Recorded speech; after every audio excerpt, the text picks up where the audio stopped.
Okay, we'll go ahead and get started. Good evening and welcome to the second lecture in our 2024 Bioethics Colloquium series hosted by Trinity Evangelical Divinity School. I'm Michael Sleesman, Director of Bioethics Degree Programs, and I'm pleased to introduce this evening's lecture. If you missed our first lecture with Dr. Theo Boer 2 weeks ago on euthanasia and lessons from the Netherlands, it's now available on the TED's YouTube channel under the Bioethics Lectures playlist. As this is our second lecture in our series, I'll forego a lengthier introduction of our university and merely mention a few opportunities relevant to bioethics engagement here at Trinity. The first is to highlight the work of my colleagues at the Center for Bioethics and Human Dignity, and most specifically, their upcoming 31st annual summer conference entitled The Future of Health, Faith, Ethics, and Our MedTech World. As one of the leading Christian bioethical venues for engagement, I would encourage you to attend their upcoming conference this June, either in person or virtually. To learn more about their summer conference and the center's work more broadly, please visit cbhd.org. The Divinity School, where I serve on the faculty, offers the MA in Bioethics degree, which can be completed in as few as 14 months through residential, hybrid, and/or online options. This degree, along with our graduate certificates in pro-life advocacy and engagement, and another in Hippocratic healthcare ethics, are designed with accessibility in mind for busy professionals and those with busy personal lives, allowing students to attend either in person or complete coursework remotely without requirements to come to our Deerfield campus.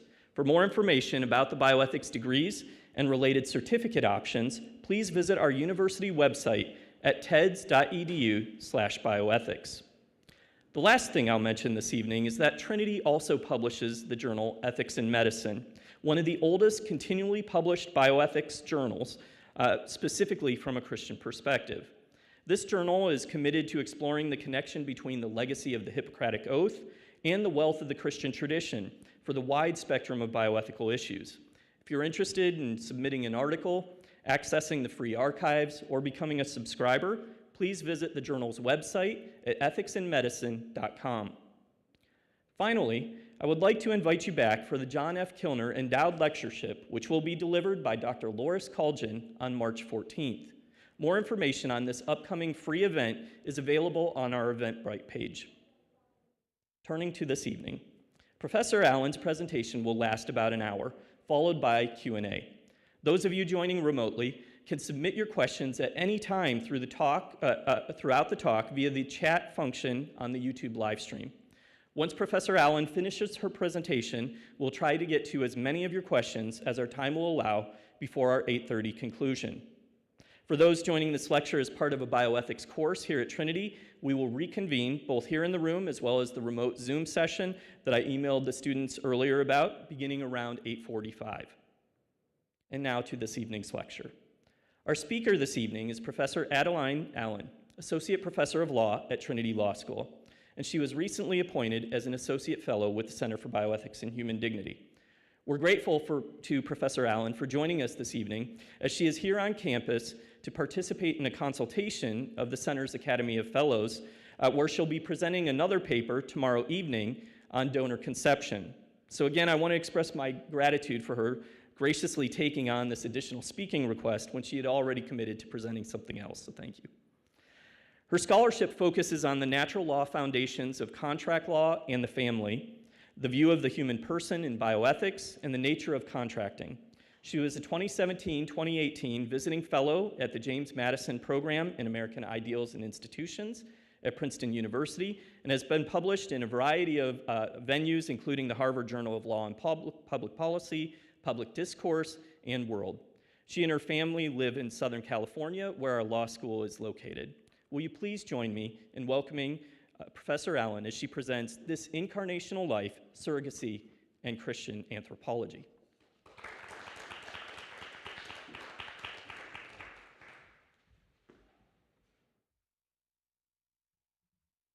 Well, thank you to TEDS and Professor Sleesman.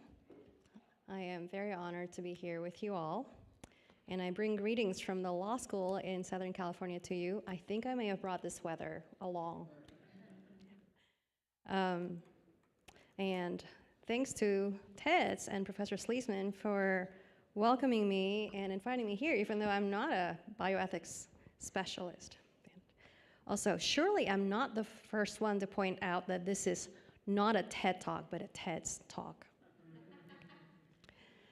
Well, in 1953, C.S. Lewis wrote a letter, it's a reply letter to a woman named Vera Gebert. She had recounted to Lewis how she was pregnant, but she didn't know it, and she thought the reason she was sick was because she got seasick. And so I want to read a portion of Lewis's reply letter to her. He said, "Your first story about mistaking your pregnancy for seasickness is one of the funniest I ever heard. In our country, there are usually alterations of shape, which would throw grave doubts on the seasick hypothesis. But no doubt you manage things better in America. Anyway, congratulations and encouragements. As to wishing it had not happened, one can't help momentary wishes. Guilt begins only when one embraces them. You can't help their knocking at the door, but one mustn't ask them in to lunch. And no doubt you have many feelings on the other side. I am sure you felt as I did when I heard my first bullet.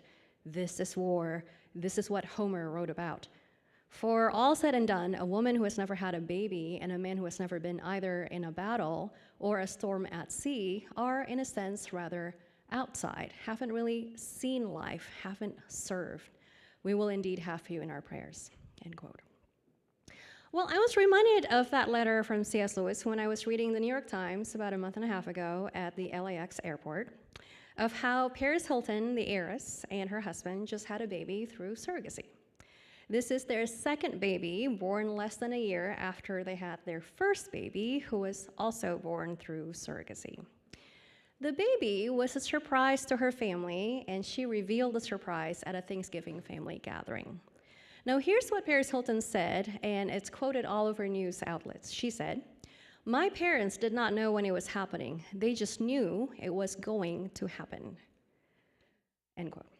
Now, it struck me when I read that how odd that is for how anti-incarnational surrogacy is.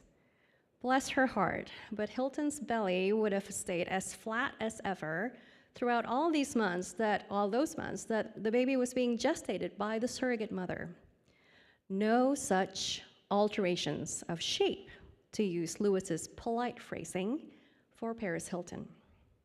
Let us come back to this once we learn a little bit more about surrogacy. So, about surrogacy itself, here's a quick sketch of it and the people involved. How it works is the intended parents, or as I and some others prefer to call them, the commissioning parents, from all over the world would enter into a contract with a woman who will, through IVF, in vitro fertilization, be implanted with their genetic embryo. She then carries the baby to term, gives birth to the baby, and hands over the baby to the commissioning parents. They pay the woman, the baby goes home with them. Now, despite carrying the baby for 9 months, the birth mother has no right or responsibility to the child. And that's gestational surrogacy versus what used to be called just surrogacy, or now we call it traditional surrogacy, which would have used artificial insemination, and just about nobody else does that anymore. The market about surrogacy or of surrogacy, the global commercial surrogacy industry grew to an estimated $14 billion in 2022. I checked that figure, it's quoted in Forbes magazine a couple of times because that seems really high. That's billion with a B. By 2032, that figure is forecast to rise to $129 billion, no doubt taking into account inflation. But still, that's a big chunk of change. Who's contracting for this? And if you're wondering how this contract professor got into bioethics, this was the entry, because it's got contracts involved all over the place. But on the commissioning parent side, who's contracting? Couples, often infertile but not always, same-sex couples, single people, you name it. And it costs about, perhaps this is higher now with inflation, but generally about $150,000 to $200,000. On the surrogate side, who's doing this? Generally poor women getting paid about $40,000 to $80,000, sometimes less than that, $20,000 to $25,000. There's no regulation at the federal level in the United States, and the states are literally all over the map on this. And where I come from in California, it's super permissive. It's the wild, wild west. A little bit about these people who are involved in surrogacy before we go on. Let me state, right off the bat that the stories of couples struggling with the deep pain of infertility are nothing short of heartbreaking. Surrogacy then can seem like an attractive option to infertile couples because the genetics of at least one of the parents can be passed on to the child. And parents who commission a child through surrogacy certainly want the child. The longing for children is woven into the fabric of our very selves, of our very being, and that desire is good. Related to that, here's the argument that many people make. Given the circumstances, how hard these children are wanted and how hard they're fought for, children born of surrogacy will be deeply loved, and that love will outweigh any other harms that they might suffer. The argument goes, the kids are all right, they have to be, they are so very wanted. I'm interested in exploring that assumption a little bit, but let me be clear. I am not questioning the love and dedication that these parents have for their children. I am rather interested in how surrogacy affects the other people involved in the surrogacy arrangement, particularly the birth or the gestational mother and the child. I want to do it by sketching out two paradigms at play in surrogacy and to evaluate those two paradigms from the lens of Christian anthropology. And here are your two paradigms. Number one, autonomy, and number two, dualism. About autonomy, I mentioned that surrogacy arrangements are arranged through contract law. So it would be good to take a little time to think about the surrogacy contract itself. And I'm a contract law professor again. I hope you'll forgive me for nerding out a little bit on this part. But the ruling view in the law is something that non-lawyers would be familiar with. It's the idea of autonomy. Where contract law used to be oriented toward virtue, now it's all about, it's reduced to autonomy, parties' freedom of contract. As long as the parties are of age and of sound mind, what they want to contract for, hey, it's between consenting adults, is the idea. Now that's contrasted with the old view of natural law, the idea of contract law in Western law tradition, which throughout the history of Western legal thought was concerned with or oriented toward virtue, including, for example, commutative justice or promise keeping. St. Thomas Aquinas says that, very famously, law is an ordinance of reason for the common good made by him who has care of the community and promulgated. Aquinas was interested in the telos of human beings, in the fulfillment or completion or perfection of our nature. Our reasoning nature is what makes us human, what Scripture means by imago Dei, our being made in the image and likeness of God himself. So we partake in the divine nature, in that reasoning or creative nature that's unique to us as man. In other words, a Christian anthropology, a Christian view of the human being, is to say that our imago Dei means that our reasoning nature, native to our being, is not only a reflection of, but also participatory in the divine nature. Now, another word for the fulfillment of our telos or end is flourishing. And flourishing has to do with reasonableness, which Aquinas defines as doing and pursuing what is good and avoiding what is evil. An aspect of that reasonableness is the virtue of prudence or practical reasonableness. But what is it that people do in a contract? Through a contract, people deliberate about, choose for, and create a previously non-existent state of affairs relating to their resources and an exercise of their rational capacity.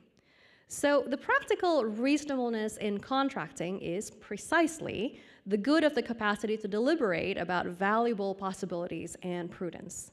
Prudence in choosing well between these possibilities, that is, making choices that are oriented toward reasonableness, again, good to be pursued and done, and that's evil avoided, and that's a necessary ingredient in human flourishing. And to go full circle with the virtue and flourishing talk, the word virtue is from the Latin virtus, the quality of being a man, a vir. Virtue is about the full measure of who man is created to be, being fully human.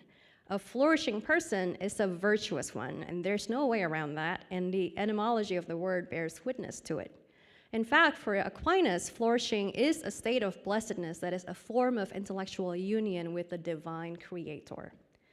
Now, of course, people exercise their freedom of contract in forming contracts. Now, here are your two conceptions of freedom.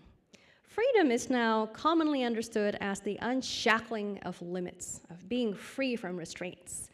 But this is what we would have called licentiousness. Traditionally, freedom has to do with freely choosing the good, freely choosing well with the presence of and within limits and boundaries or fences. This is, of course, harmonious with a Christian anthropology of freedom for the reasoning being that's properly oriented toward the objective and transcendent, true, good, and beautiful. That's a view of the true, good, and beautiful that stands in judgment of the human and not the human that stands in judgment of it, or the human that self-defines what the true, good, and beautiful is. One can think about boundaries in a contract this way then.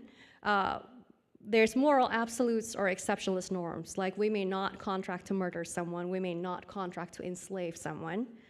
That's one boundary. And another one is a boundary that's more like determinatio. It's not deductive, more permissive and rationally compelling, but still derived from natural law or the requirements of practical reason, but they do require context-dependent judgment. If we think about it that way, freedom of contract too has degenerated from being oriented to practical reasonableness or prudence, which is oriented to flourishing, to nothing short of my contract, my choice. If I want it, I may enter into that contract. So, with that backdrop of a quick tour of contract law, past and present, unabashedly, contract law too has gone the way of licentiousness. The licentiousness understanding of the freedom in freedom of contract. It's now divorced from any conception of the good or the bad. Specifically for surrogacy, it is that if I want it, I may enter into that contract philosophy that now rules the day. One of the earlier cases in surrogacy is Johnson v. Calvert, of course, the California case from 1993. And sure enough, in that case, the court says the party's intent is going to govern here. So it is a type of my body, my choice argument. On the other side, my baby, my choice, maybe. That's what we're more familiar with. Now, it is the case that generally poor women, many of whom are military wives, are the ones signing up to be surrogate mothers, while commissioning parents tend to be wealthy people at that price point, right?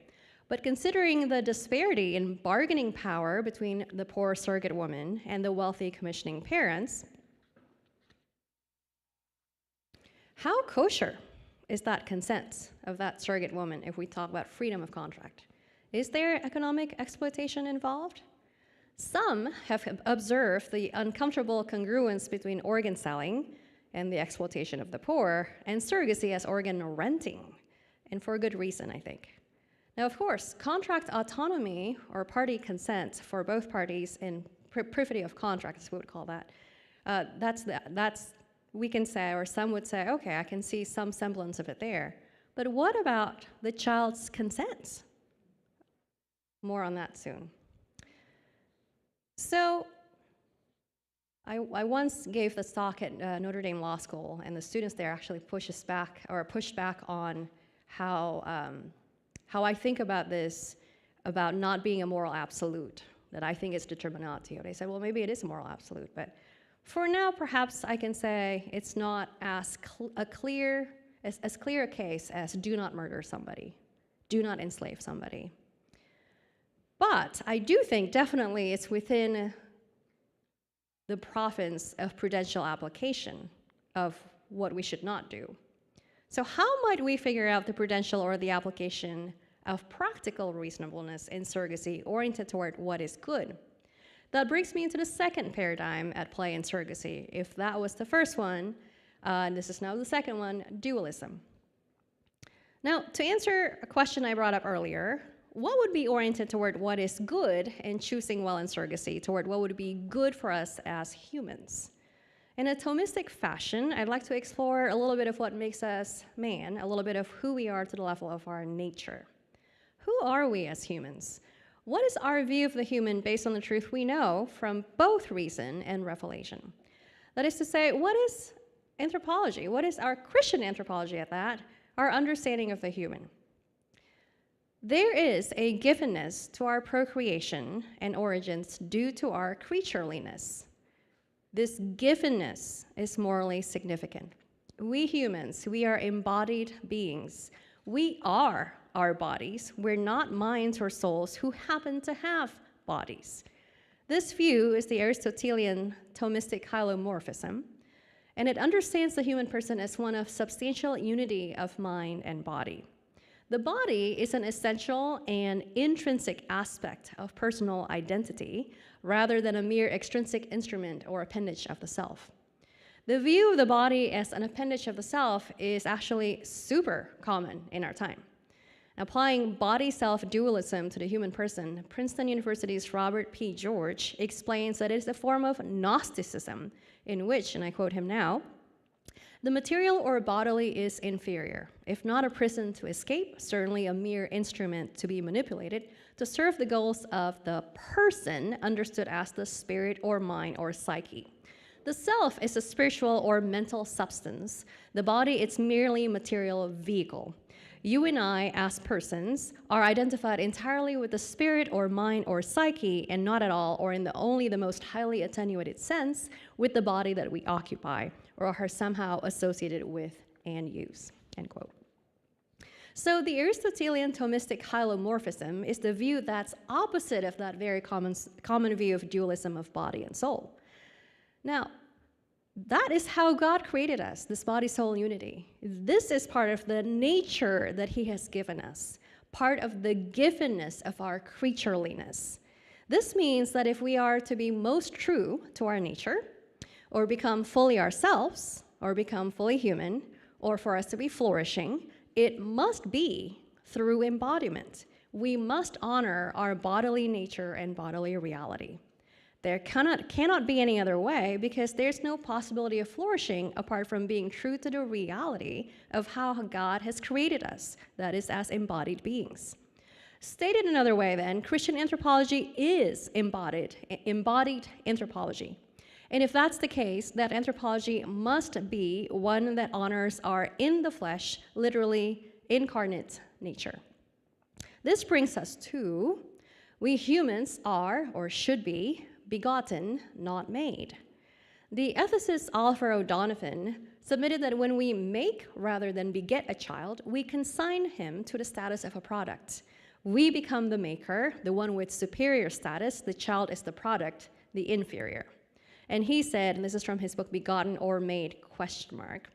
Human Procreation and Medical Technique. He said, our offspring are human beings who share with us one common human nature, one common human experience, and one common human destiny. But that which we make is unlike ourselves, in that it has a human maker. It has come to existence as a human project. It's being at the disposal of mankind. It is not fit to take its place alongside mankind in fellowship. To speak of begetting is to speak of the possibility that one may form another being who will share one's own nature and with whom one will enjoy a fellowship based on radical equality, end quote. When we beget a child, we receive the child as a human being equal to us. We receive the child as a gift. We become participants in creation, cooperating with God, the Creator. But when we manufacture a child in a lab, we manipulate how he comes into being. We treat him as a product of our design, as if he were something unlike and unequal to ourselves. Well, let's consider what is necessary for a child to be born through surrogacy. I'd like to explore that a little bit, first looking at the surrogate mother and then looking at the child. So, about the surrogate mother. These days, again, gestational surrogacy has just about replaced traditional surrogacy. In traditional surrogacy, the genetic mother is also the birth mother, but in gestational surrogacy, the baby is conceived through IVF, using the genetic materials of the commissioning parents, or a donor, or a combination thereof, and then that's subsequently implanted in the birth mother's womb. These processes are shaped by a technological culture that seeks to abolish constraints, that unshackling of limits again, pushing the limits of what is possible without stopping to ask whether we should do everything that we can do. One bioethicist and theologian, Gilbert Meilander, calls this the tyranny of the possible. If we can do it, we should do it. This technological culture treats human nature and human bodies as raw material out of which something is to be made or manipulated. This view has been applied not only to sex, but also to reproduction. If the pill has made possible sex without babies, IVF and surrogacy have made possible babies without sex. Now, in surrogacy, the woman carrying and giving birth to the baby is not even referred to as the birth mother or the surrogate mother or the surrogate woman. She's referred to as the gestational carrier. And yet, the embodiment of pregnancy matters a great deal. But that reality is totally eluded by the word carrier. She is reduced, she is flattened to an oven. That's it, that's all she is. What I mean by that is while the baby is his own being, he does grow inside the womb of the birth mother. There is a shared life between the two and a resulting bond from it. During pregnancy, what the mother eats, drinks, and experiences affect the baby in the womb.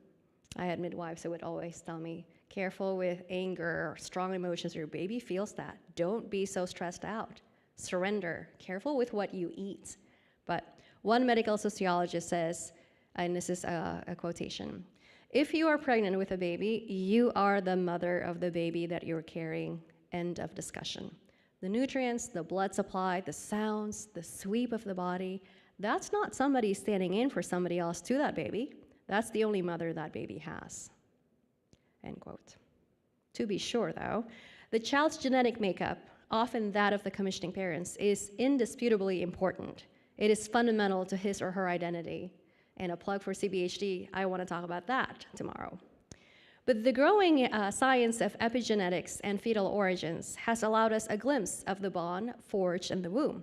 For example, oxytocin is a hormone that is present in higher quantities in pregnancy and released in labor and birth. And that imprints the birth mother on the baby and correspondingly the baby on her. What's more, and this is fascinating, it's called fetal microchimerism. Scientists have also found DNA from male babies in their mother's brains, potentially remaining there for life. Other studies have observed a similar phenomenon, the presence of male DNA in mothers' bloodstreams as long as 27 years after birth. So one science writer put it this way: the connection between mother and child is ever deeper than thought. These findings suggest that a child is quite literally a part of the mother long after she carries him in her womb and gives birth. So when your mom says, "You'll always be my baby, you'll always be a part of me," turns out she means that literally. Who knew? How about social studies? What do they have to say? The data there confirm what we know from science. Many women consider themselves to be a mother to a baby they carry in their wombs, even if the baby is not related to them genetically. The gestational tie binds them to the baby much as a genetic tie would. To carry a child and sustain his life in the womb is to be a mother. That's not just in her head. She is objectively a mother to the child. Now, going back to that prudential question or the application of practical reasonableness for surrogacy, and that question has to do with the orientation toward what is good and away from what is evil. What then would be for the birth mother's good or for her flourishing?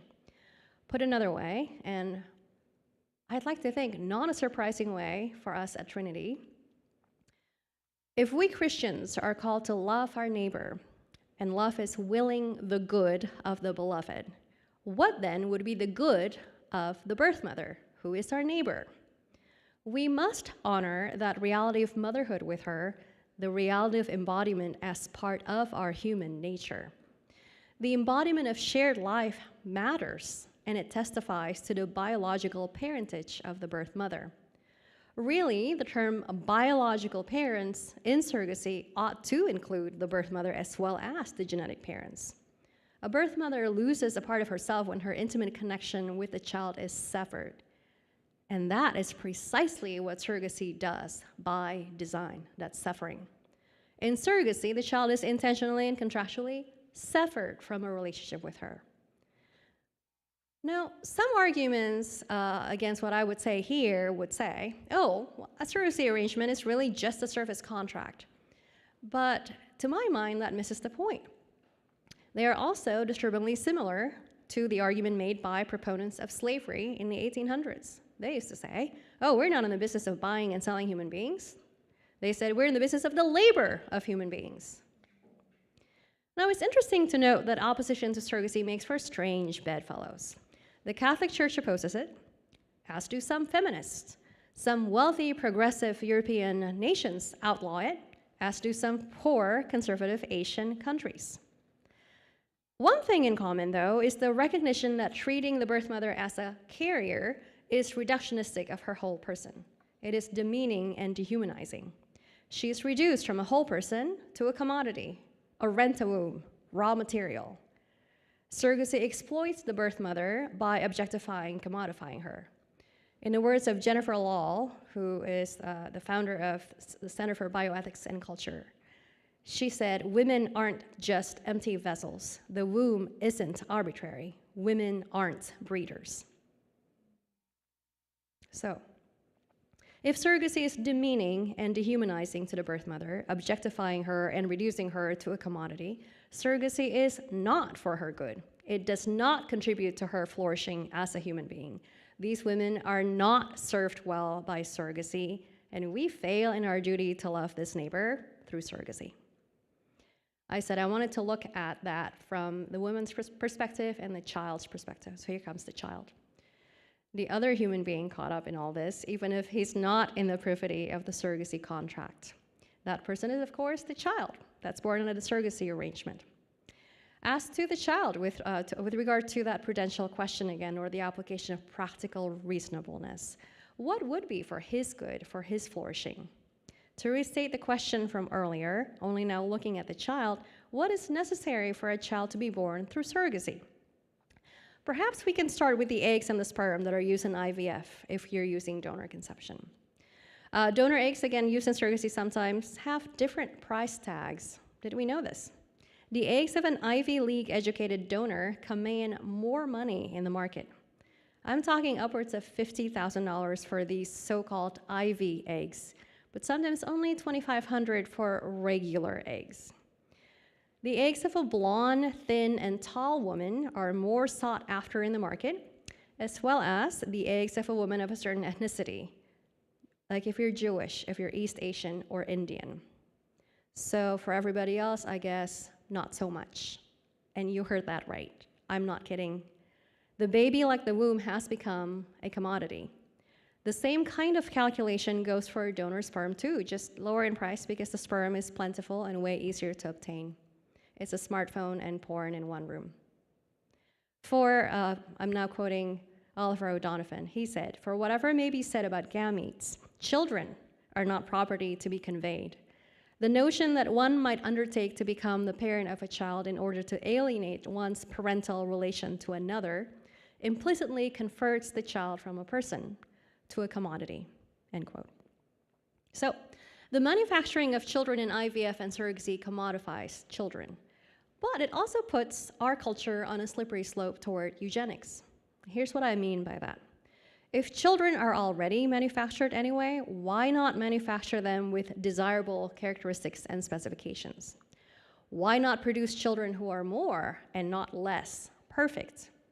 In fact, we do that. We pick and choose the eggs and sperm based on some traits and not others, and we do that with embryos too.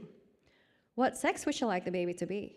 Eye color, hair color, height, body type, medical history, IQ and academic pedigree, likelihood of survival? We pick some embryos to be implanted in the surrogate mother's womb, but not other embryos. Now, those embryonic humans, let's be clear, they are tiny human babies who don't make the cut. They are trashed or else indefinitely frozen. This picking and choosing and trashing reveals the commodification of the human in IVF, and small wonder. IVF's predecessor in third-party reproduction is artificial insemination, whose roots were in animal husbandry for improvement of stock. The quest of things like higher yield of the dairy cow, the looking for semen of stud horses or prize bulls. So Dr. Robert Latu Dickinson, who was the American Gynecological Society in the 1920s, president of that society, He declared that artificial insemination had enormous potentialities of betterment of the race. He was for sterilizing the criminal and the sick and the mentally ill. Few are the degrees of separation between eugenics and IVF. Earlier, we said the baby is imprinted on the birth mother through the shared life of pregnancy, labor, and birth. But that's also true of the birth mother being imprinted on the baby. If part of who we are as human beings is our memory, including our epigenetic memory, which manifests itself in our physical bodies, what does surrogacy deny in depriving the child of his birth mother? Leon Cass, for a long time, he was just up the road from here at Chicago, observed that our genitalia points to our children and our navel points to our forebears. The child's navel is a reminder to him that he owes his life to his birth mother. For the child born of surrogacy, though, there would be a longing in place of memory of his birth mother.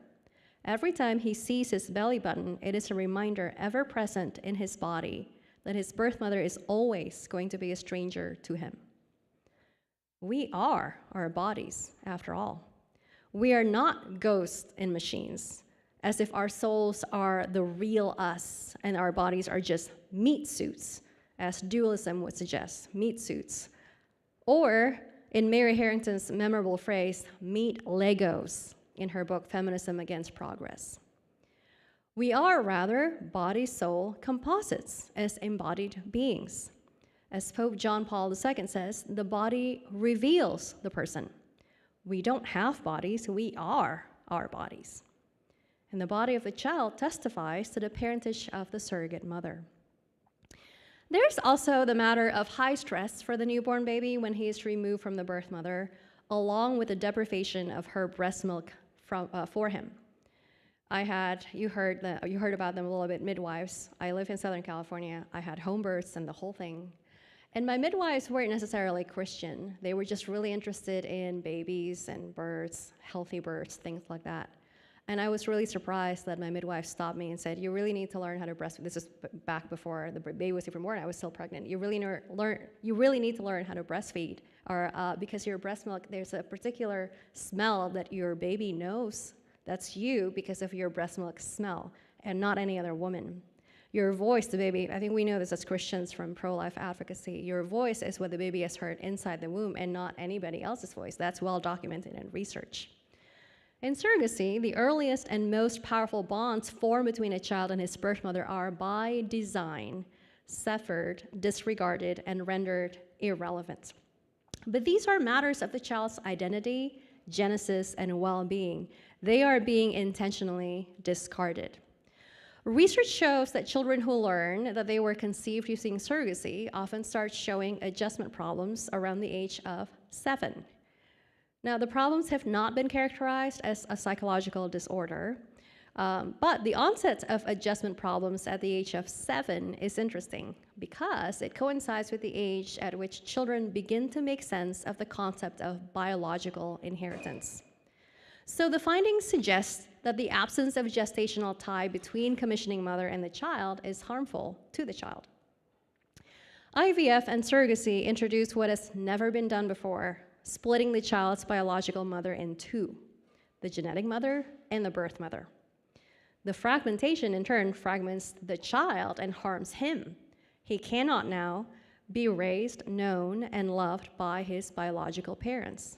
That is, his genetic parents and his birth mother. You might be thinking, but isn't surrogacy a little bit like adoption?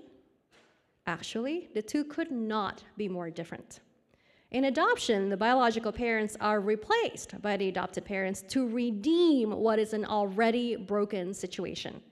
What the adopted parents do there is nothing short of heroic. But the loss of the biological parents is not sought out in adoption. In surrogacy, by contrast, the loss of the birth mother, and again, depending on the procedure and whether it utilizes donor egg, sperm, or both, the loss of one or both of genetic parents as well, that's the very design and nature of the arrangement. By the way, there's a thick irony in all this. In such a consent-obsessed arrangement, to realize that the child has consented none at all to any of this loss and fragmentation for his life is irony. We see then, whereas adoption serves the child, surrogacy serves the commissioning parents. What about the increasingly loud argument that we have a right to have children? Well, we see that surrogacy is not oriented toward the good of birth mothers and children. And while the desire for children is natural, deep, and good, and the absence of these children can be deeply disappointing and painful, I submit that desire must be weighed against the costs of surrogacy. Wanting to have children does not mean that we have a right to have children. If having children is a right, then children are going to be owed to us.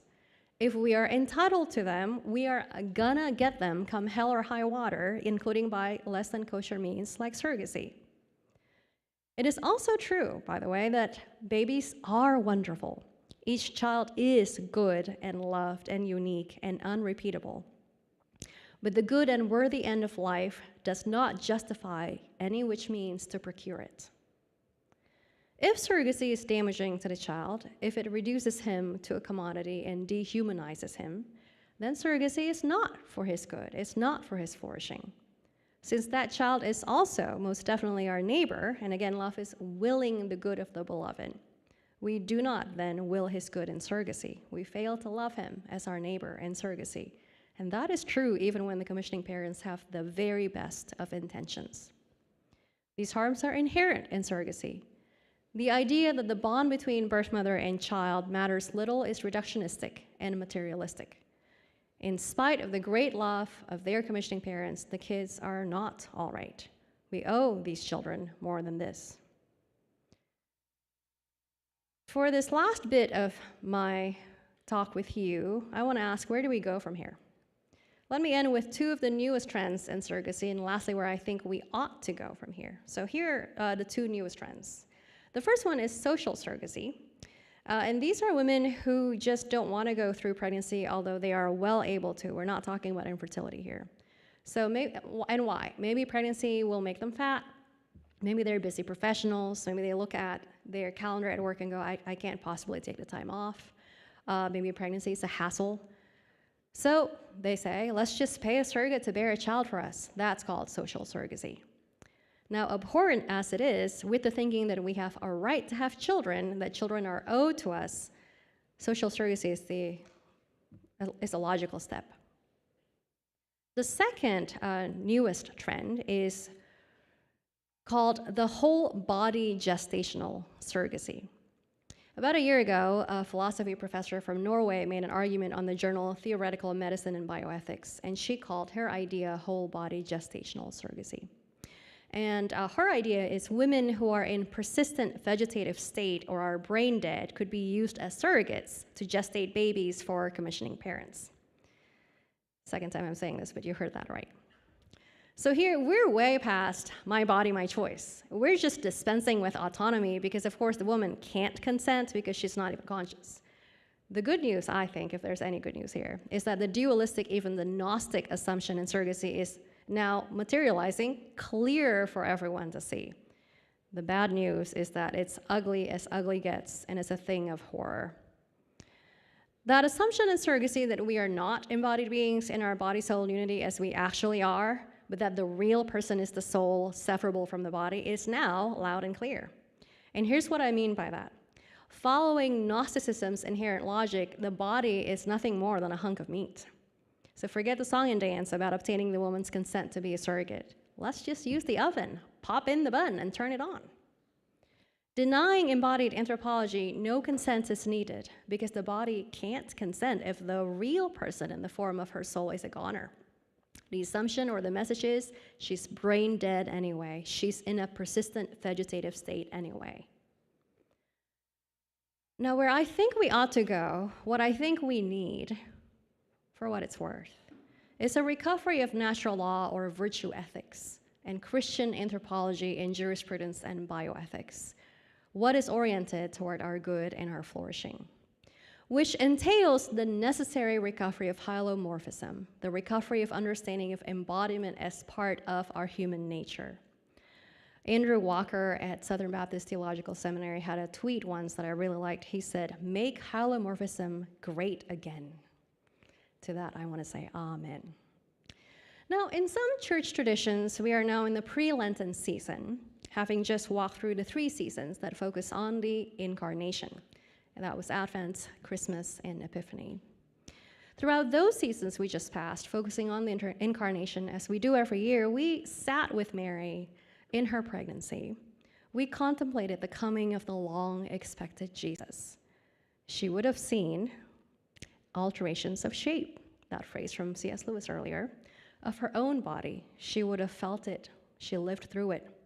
From the Annunciation to the Visitation, and then on to the journey toward Bethlehem, she would have felt the weight of being great with child.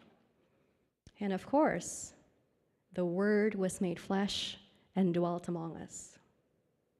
Jesus had a particular face, a particular eye color, a particular shape of the face. His hands and feet had a shape that was his. In the words of the poet Malcolm Guite, of Jesus the newborn baby, Malcolm Guite said, "Christ clings to Mary, fingers tightly curled."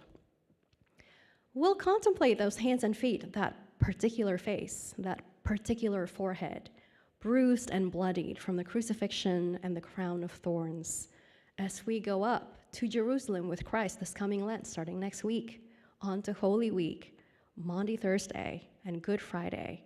That particular body being buried, Christ being well and truly dead. We'll contemplate and worship Christ in the body on that glorious Easter day and throughout Eastertide. Christ risen from the dead and become the first fruits of them that slept, St. Paul says, in whose pattern then we will follow. For, St. Paul continues, so also is the resurrection of the dead. It is sown in corruption, it is raised in incorruption.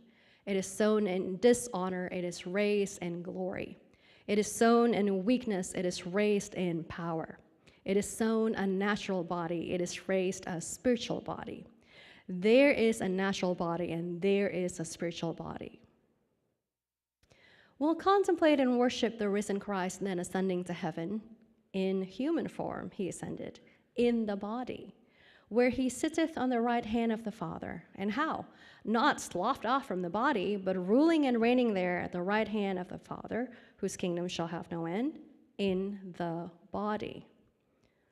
Going back to the Incarnation, Mary did not choose these particularities of Jesus' person, his eye color, the shape of his face, his body.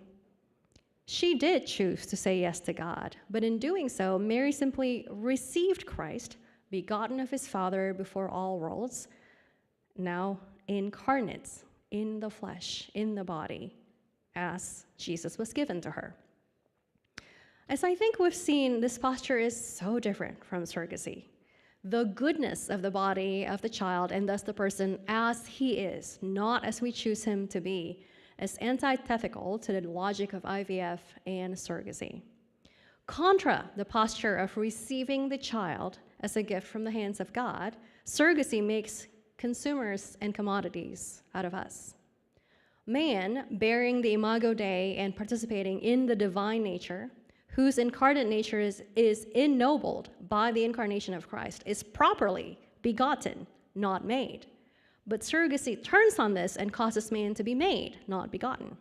In sundering the conjugal and procreative unity, surrogacy dishonors our incarnate nature. What a modern Gnostic thing that is. Going back to Paris Hilton's baby reveal, there's perhaps a sense of surprise, here's a baby out of a hat. Or so it may have seemed to the commissioning parents and family. Pregnancy's incarnate reality is skipped wholesale. It's like magic then, which, going back to C.S. Lewis, is precisely what he says modernity is like. In The Abolition of Man, Lewis writes, prophetically, for the wise men of old, the cardinal problem had been how to conform the soul to reality, and the solution had been knowledge, self-discipline, and virtue.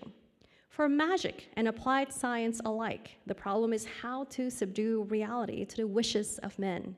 The solution is a technique, end quote. Where the real is embodied, surrogacy is anti-reality and anti-incarnational. If, as I am submitting, the posture of receiving each child as a gift, not as a prerogative or a right, is the posture that we need to recover in our age, then none is more apt than the words of the psalmist in Psalm 127. Lo, children are a heritage of the Lord, and the fruit of the womb is his reward. Thank you.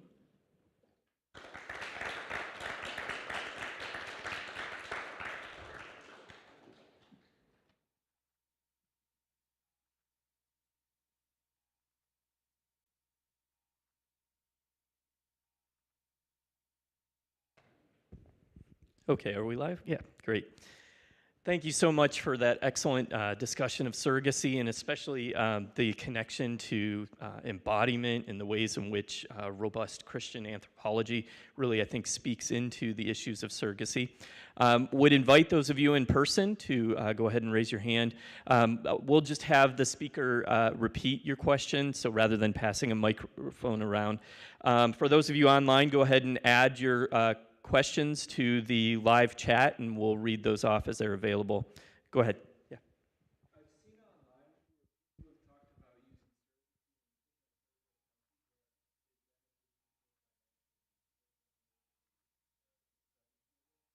any standard for kind of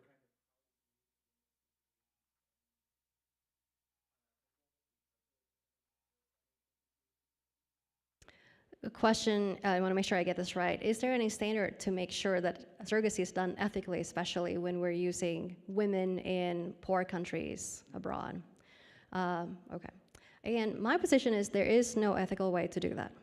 We are exploiting the woman. As it stands, we are paying that woman a lot less. If you're wondering the discrepancy of the money that the commissioning parents pay and what the woman gets paid, where's the rest? Well, the lawyers, I'm a lawyer, the doctors, the fertility clinics, they have to make money out of this. It's huge. But let's just say hypothetically that these couples are paying $200,000 and we're paying the woman $200,000. Nobody else makes any money. Not possible, hypothetically. We are dishonoring our embodied nature, both the woman's embodied nature and the child's embodied nature by doing that. And surely this is not healthy for the commissioning parents, is what I would think. Again, infertility, I should say, it touches my family. So when I say there's deep pain, we're not just dismissing that. That is true and it's real and it really hurts. And I'd like to underscore, many of these commissioning parents have the very best of intentions. But I submit that these harms are inherent in surrogacy. Question from online, several actually around international laws, regulations on surrogacy. If you could speak to that a bit more, how that's evolved over time. Yes, it is all over the place. Let's see, I want to say, maybe 10-ish years ago, there's that famous case from Thailand. I think it was an Australian couple, and it was a Thai woman that they picked as a surrogate mother. The Thai woman was pregnant with twins, the genetic babies of this Australian couple. And one twin was healthy and the other twin was not. The Australian couple took the one and left the other twin with a poor surrogate in Thailand. So Thailand has come down against surrogacy, Cambodia, several countries in Europe, not us in the United States. There's also the issue or the question of how to enforce that. How do you do restrictions on the visa? If somebody comes home with a baby, what do? You don't want to confiscate the baby and say you don't get to go home with these parents. So it's a very thorny, very complex issues. I wish I had a simple, pat answer. There isn't one. I think it really a recovery of how people think about human beings and babies would be the way to go. And we Christians should be at the forefront of that.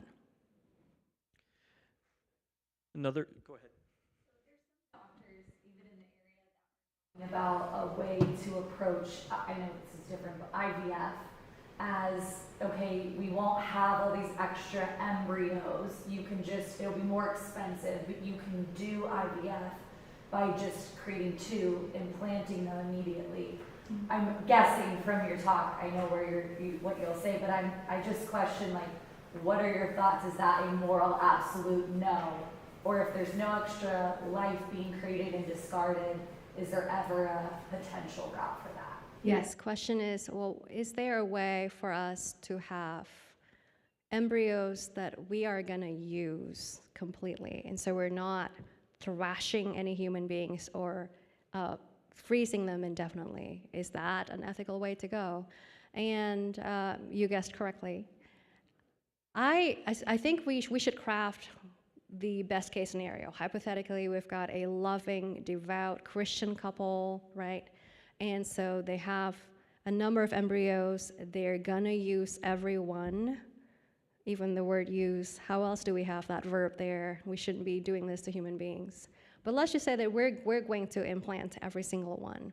Oliver Donovan talks about how this already creates risks that we take on, and we're not God the creator. We don't get to do this. But if you were to bracket that aside, which I'm not saying we should, but just for purposes of this discussion, we bracket that aside.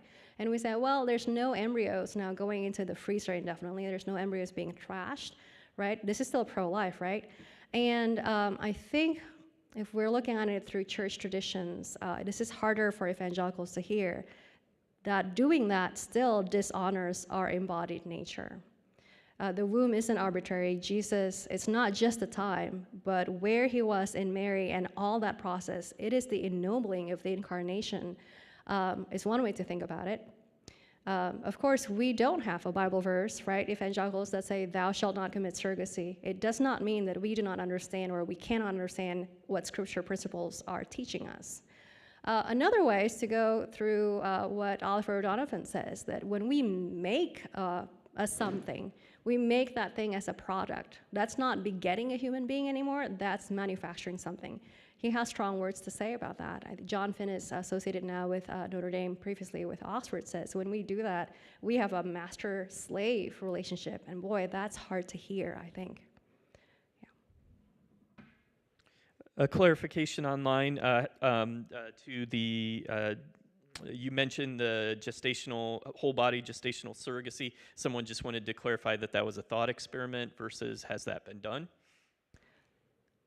Well, the professor lady from Norway doesn't make it sound like a thought experiment. She is, I think, really making a proposal.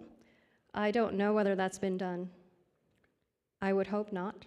If it's been done in some remote recess of the earth somewhere, at this point, dare we say, we would not be surprised, although we would be very grieved. Thank you. Go ahead, in the back. If we are not using humans as commodities, say if a couple is going through infertility and her sister or someone in close family wants to help them with surrogacy, would that be acceptable? Yes, I think this is now another version of the same hypo. I forgot to restate the question. What if we've got a wonderful couple and we're using this embryo, we're implanting it in the couple's sister, perhaps, or the mother's sister, and let's just say no payment. So this is truly altruistic surrogacy, which is rare, on the rare side. It's normally for money. And would that be acceptable? Well, we took away some of the objections, I think, for sure, but we still dishonor our embodied nature. We're still splitting that mother in two. We've got the two sisters as the mothers with relation to the baby, to the child. Growing up, perhaps, looking at his belly button, that birth mother is not a stranger, assuming relations stay good. There's generally difficult waters to chart ahead with regard to feelings and emotions about this child. But if what we know about human nature, our embodied nature holds, then I submit that's not the way to go. Another question coming from online. What do you expect to be the progression of surrogacy over the next few years in the U.S.? You mentioned the social surrogacy and this whole body proposal, and also that the market will climb over $100 billion annually. So if you want to offer any thoughts on that. I wish I had a crystal ball. Our idea of autonomy, what I want, I get, what feels good, I get to do, is getting only stronger. That Gnostic impulses that we have, it is in the air that we breathe, it is in the water that we drink. I think, interestingly, through COVID and people started to realize, hey, embodiment matters. I'm really hurting when I'm not with other people, even though I see them on the screen on Zoom or FaceTime or something. People are starting to feel that.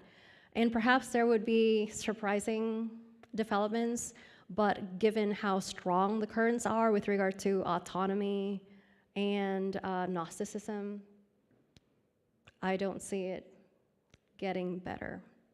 Now, the Inquirer online did not ask about this, but if I may add, a lot of times Christians hear this and say, what can I do? Am I supposed to write to my representatives? Oh, well, you certainly, don't let me discourage you, certainly may, perhaps should. Some of us are going to be called to testify between legislature bodies. I mentioned Jennifer Law, she's done that. A lot of times they don't do anything with that, totally ignore these testimonies and move on. But I think most of us are actually just neighbors, friends, and family of those who might be contemplating something like surrogacy or even IVF, maybe without surrogacy. Often this comes up in conversation. Some of you might be pastors, and perhaps your congregates come up to you and ask, what do you think? I think that is something that we Christians have a huge role to play. And we can't just say, well, if it doesn't say, like we did in 73, the Bible doesn't say, thou shalt not commit abortion. Where's the verse for that? The Bible doesn't say, thou shalt not commit surrogacy. Where's the verse for that? It doesn't mean, again, that we can't sit down with the whole counsel of Scripture and think, okay, what does it mean to be created human like this? What does it mean that Jesus became one of us in the incarnation and did not slough off that body? He's currently the right hand of the Father in human form. We'll see him again when he comes back in the body. If we believe in the resurrection, if the body matters a lot, if it's paramount, what does that say about how we conceive and how we procreate? I think discussions that we have with friends, neighbors, and families carry a great deal of water.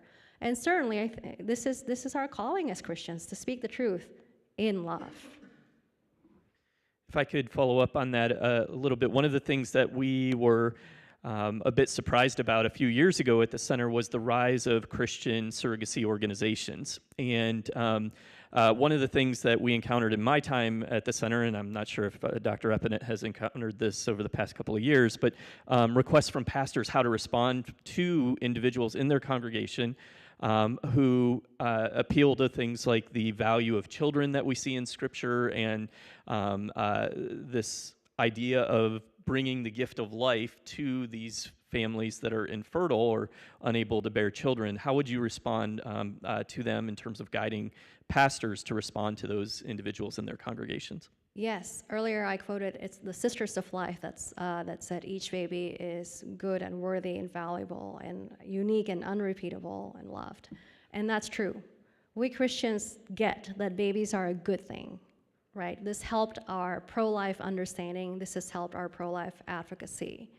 I think the error might come from thinking that if it's a good thing, if it's a good end, then any means would be okay to get there, that the end justifies the means. But it's a robust Christian tradition that has said, no, actually both ends and means have to be righteous. Both ends and means have to be just. And that's a big deal. And so that's what we mean, that's what I'm submitting when I say, babies are a wonderful thing, gift of life. But we don't get to go get it just using any means. But now, should pastors say, go ahead and have children, be fruitful and multiply? Absolutely. Should pastors then counsel these couples in their churches to adopt? I think so. Now, what I thought the question was going to go to was, how about embryo adoption? I think that's a great thing. I do wish we had more protections in place so that we are not going to go willy-nilly into it and making embryo adoption to basically a baby market, which, if we're not already there, it can very easily get there. If a couple were to try to adopt a child or a baby who's already born, there's all these laws in place to make sure You're not doing it for you, you're doing it for the child to make sure that we're not exploiting the mother or the child. We don't have those for embryo adoption. Does that mean we shouldn't go through with embryo adoption? I don't necessarily think so, but I think we need robust protection so that it doesn't become a human market in babies, in embryos, who are babies, just really little. Go ahead. Thank you, Adeline, for a terrific talk. Thank you so much. I have a couple of questions, but I'll start with one. I have a more pastoral attitude, and I know that it may be hazardous to ask that to a lawyer, but how would you counsel those who are the result of surrogacy? Imagine that I were the result of surrogacy. What would you say to me? Would you say to me, poor thing? Would you say you need perhaps prayer? You need to put it before God and maybe confess about the sinful nature of your coming to existence? How did you ever think about that aspect? Excellent question. What pastorally would we say to a human being who was conceived through surrogacy? And I think you said, what would you say to me? Would you say to me, poor thing? Would you say to me, you need to pray? And when I first was researching and developing this, this was a baby of the Madison program at Princeton. And it was a little luncheon, and I presented kind of the beginnings of this to a group of people there. And one of the people present was not born through surrogacy, but was born through donor conception. And this kind of question came up, but in a different way. The question there was, but if you're born through surrogacy, aren't you glad you're alive? You otherwise would not have existed. And this participant in the discussion said, you know, I'm donor conceived, and you can actually be really grateful that you're alive, and at the same time be grieved at how you came into being. And I can't say it better than that. There's another participant, very wise, who said that he once went to a pro-life event, and there was a woman there who was born through rape. And the woman said, again, the same thing. I'm very happy I'm alive, but I'm very grieved at how my life came into being. And so I think I would say, poor thing, but not in a way that diminishes the person. I think it's a calling. There's an exemplars in Scripture about sitting down and weeping with somebody. I think this is a source of lamentation. I think this is a source of grief. I think the person should sit before the Father God and grieve. I think we should do that with the person. And we should not say, oh, well, pray about it in a diminishing, dismissive way. We really do mean it. We really do believe in prayer. That while that person, as the Sisters of Life said, that person is unique and loved and unrepeatable, the manner in which that person came into being dishonored that person's nature, who is made in the image of God, and that is source of grief. And I think we can say both, that we should not do this moving forward, and that we genuinely love and care and have compassion, literally suffering with. So we sit down and lament and grieve properly, and it may take a lifetime before the God who created us and who loves us. You mentioned the ways in which we could offer pastoral guidance. You did also mention earlier the ways that some of us may be called to testify or to provide more public square engagement. In those arenas, what do you find to be some of the most compelling arguments from the public square standpoint? What seems to work the best, and I wish the answer is, read St. Thomas Aquinas' legislature houses and be ye concerned and be ye converted. Logical arguments don't seem to carry the day, unfortunately. Stories do, narratives do. And so it's been the case, Jennifer Law, Katie Faust, them before us, that's her organization, have put together and sometimes brought these people who are donor conceived, or perhaps they're born through surrogacy, and they speak to the legislatures. This is my story. This is how it hurts me, and I'm a real person. We shouldn't be doing this moving forward to people who are not yet in existence. Now, whether that's always persuasive, apparently not. Legislatures often say, sounds good, next, and then do this law that are completely upside down. But I think as Christians, we should do both. I think we should talk about, down to the level of our nature, from what we know from reason and revelation, and have stories. I think it should be both. It should not be an exclusion of the other. Other comments or questions here in person? So one other question is, but maybe that would take you too far, but we all know that there's a wet nurse, right? That's a woman who breastfeeds another's child. Is that in a similar but less intense way a similar problem? Because when you're breastfeeding in ancient times, it could be years, right? Would you have sort of the same problems with that relationship between mother and child?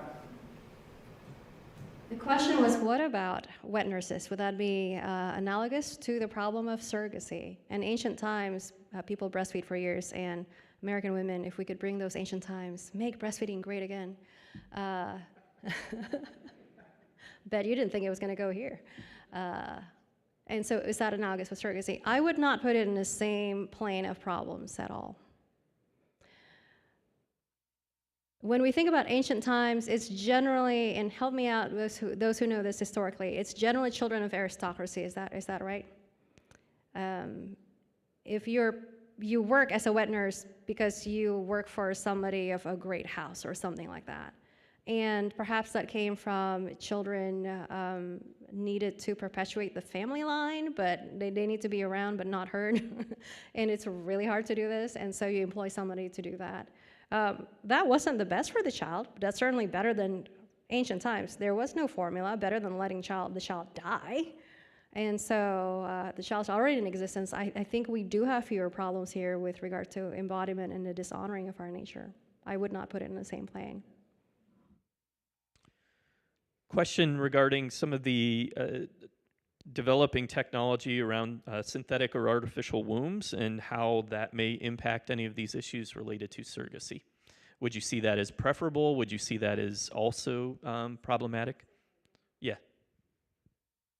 Yes. I'd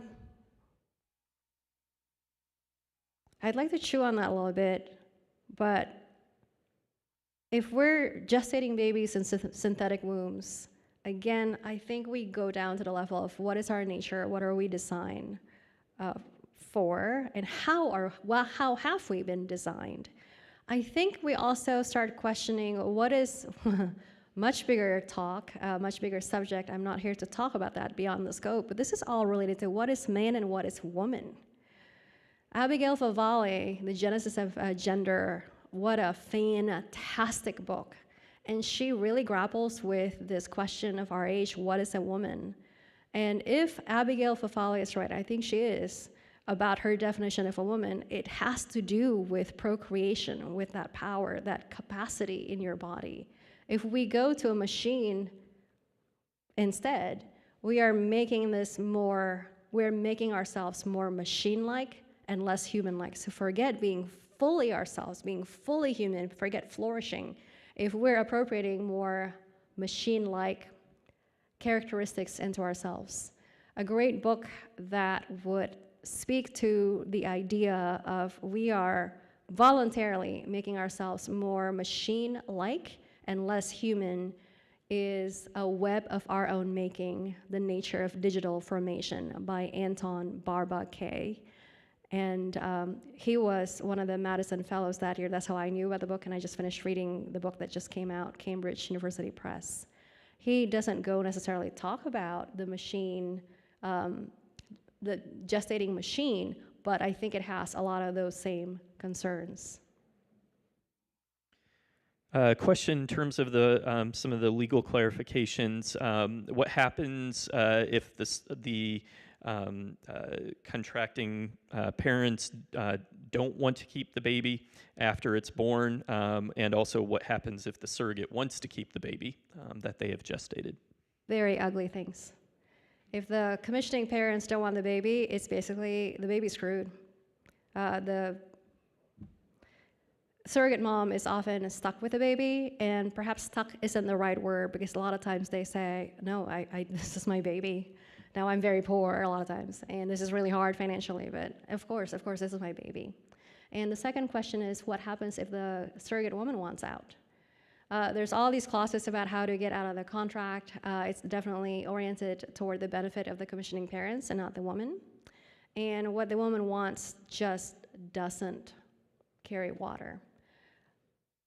More of the big news type of cases or stories seem to be things like the woman, they find out the baby has some defect, and the commissioning parents say, we want the baby aborted, and the woman says, I don't want that, and they go to court. The woman generally loses if the court goes by the autonomy idea of contracting. They'll look at the contract and says, well, I see your signature here, contracting woman in surrogacy. You say that you agree that what they say, what the commissioning parents say, goes. Well, this is one of those instances. So, very ugly. To someone who's trying to make the argument that God is the author of life, and that how would babies be born through IVF or surrogacy if God didn't intend it? Yes, so what would I say to somebody who says that God is the author of life and that some babies are born through surrogacy, and you said at the end, IVF, I'm sorry, and you said at the end, that's how God intends it, or how? So, like, if God is the one who, yes, God aspect of it, so it has to be allowing it. Yes, TEDS people, you tell me how the discussion of evil goes at TEDS. There's all this suffering and all these things that are not right, and even evil in the world. Is God really God, that these things are such? Now, I know it's a very big discussion that has to do with his son being sent to die on the cross and resurrecting the third day, and then we are called to redeem that world with him, and the culmination of which is the already not yet. He started it, and it's not yet. It's inaugurated eschatology. Is that right? Is that what you guys call it? And that we see this completely redeemed when he comes back. Just because it's there doesn't mean God intends it. Before we go to the question over here, just a clarification online. The author of the book that you had mentioned, What is a Woman? Abigail Fafale, The Genesis of Gender. I think when she wrote it, she was still part of George Fox in Oregon, and she is now part of the McGrath Institute at Notre Dame. Thank you. Terrific book. It's kind of a comment, but what you're saying about, especially when there are arguments between the parents that are contracting and the woman who is a surrogate, it really emphasizes the fact that the baby is nothing more than a product. When it comes to, especially from your perspective, legally arguing about things, you are talking about property, which is why it is so akin to slavery. Whether you're looking at the surrogate as a slave or you're looking at the child as nothing more than property of, oh, that's not what I wanted, let's try again, or that's not the condition I was looking for, and so that's now your problem, I don't want that. But also, as it relates to abortion, you have the same issue where you have, that's my product that you're carrying and I want it back. I mean, it's absurd, but it emphasizes that you're reducing something just to property. I think that's more of a comment, and I want to say amen. The comment is this gentleman sees that how I see surrogacy, the woman and the child, is that we're making them products, especially the child. You see the product-like nature of it when I call it a commodity, and how this is the same kind of argument that in abortion, people say, this is what I get to do with this product of conception, for example. Absolutely. So I think the same idea with my body, my choice, and autonomy, consent-based contract, when we don't think about what a contract should be oriented toward, and how it's always two adults consenting in a contract can't be bad, as if that's the only litmus test, as if that's the only thing that matters. Absolutely. My body, my choice, my product, my choice. We're not seeing that baby as accorded the full human worth and dignity that each person has by virtue of his or her nature, that is made in the image of God. That embodied nature is part of it. Absolutely. We have several comments, questions online related to baby markets, baby business, and you touched on some of that. I don't know if you would like to comment a bit more about the connection with that in terms of broader fertility efforts and whatnot. What year was it? I think it was in I want to say the 80s. There's a great law review article. I think it was a Harvard law professor, and the name escapes me. It's a very famous law review article. She talked about how babies should be inalienable, kind of like duh for Christians, but takes the time and develops the whole argument. I want to say in 2006, a Harvard Business School professor by the name of Deborah Spar wrote the book literally called The Baby Business. She talks about the baby market not from a Christian perspective. She's just it's descriptive. This is what is. This is the market that already is. And I draw some statistics and citations from what she had to say. And yeah, the market exists. Eugenics was all the rage before World War II, and Nazism comes in and says, oh yeah, sounds great, we're doing that too. And after that, it dampened a bit the glories of eugenics, especially we look around in the United States and say, well, maybe that's not such a great idea. But we're living it right now, aren't we? If we're naming prices for certain eggs based on the characteristics of the moms or the woman who has those eggs differently. It's already there. There's all kinds of very chilling remarks, data research about these kind of things. When a couple sits down, let's just say the wife is infertile and the husband then gets to look at a donor catalog. I think it was a fertility clinic worker said, I find it really interesting. The husband often picks an egg donor who looks nothing like the wife, but inevitably a pretty one. And I think we're already naming the price of human beings. Want to just put in a plug for a book that you mentioned a couple of times in the presentation. Oliver O'Donovan's book, Begotten or Made, went into a new edition in the past year or two, so just highly commend that work if that's something that you've not engaged with in the past. I just want to thank Professor Allen again for her time this evening, for thoughtful comments, for your engagement with the questions. Would invite you back again for the March 14th lecture, the Kilner Lectureship with Dr. Loris Kaljan, and thank you for joining us this evening. Good night.